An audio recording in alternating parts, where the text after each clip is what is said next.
சுனில் சக்கரத்தி உடனே பண்ண சொல்ற நீ எது கொடுத்தாலும் ஜெயிப்பியாங்கிற நீ எது கொடுத்தாலும் நான் ஜெயிப்பேன் அப்படிங்கிற காலால வட்டத்தை போடுற அந்த வட்டமானது விசேஷ சக்கரம் ஆகிடுது. விசேஷ சக்கரமான நோண்டு எழுங்கிற நோடு எடுக்கும் ஜலமாக தண்ணி இருக்குது. அப்படியே கிளவிங்கிற ஜலத்திலே சமாளத்தில் வர மயான வீசுறேன் ஜலங்கிற அடக்க மேலே வீசுறேன். அவர் கிழக்க பார்க்கவும் வீரசத்துக்கு மேல் போக்காங்க. ஜலந்தர மனைவி பிருந்த அவர் சிவபூஜை உள்ளவர். சிவனே நந்தி பூஜை இருக்கும்போது மகாவிஷ்ணு ஜலந்தரம் மாதிரியே உருவம் எடுத்து பிருந்தை விட்டுக்கு போகிறார். பிருந்த சிவ பூஜை பண்ணி இருக்கும்போது ஆகா இது நாம கணவன் ஈஸ்வரான சொல்லி கீழே வந்துடுறான். ஒன்று வீட்டை சொல்கிறேன் நீ துளசியாக மாறு. உன்னை துளசி இந்த கோளுக்கு சலவசம் துளசி ரெண்டாவதான் விழும்.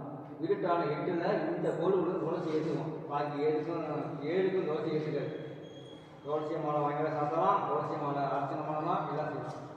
பல வருஷம் இங்கே துளசி ரெண்டாவதான் வேணும். உடனே மகாவிஷ்ணு நம்ம பரிகாரம் செய்யணும், நம்ம தவறு செஞ்சுட்டோம்னு கும்பகோணம் போகிற வழி திருவீடுமையில் மாப்பிள்ளை சட்டம் அங்கே போய் 1000 மலர் பூவால் பூஜை பண்ணுறாரு.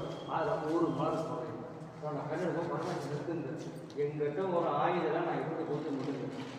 திருமாட்ட மகாவதி சக்கரத்தை வாங்கி அதான் ஜலந்தர வதம் மலதைகள் சக்கரம்.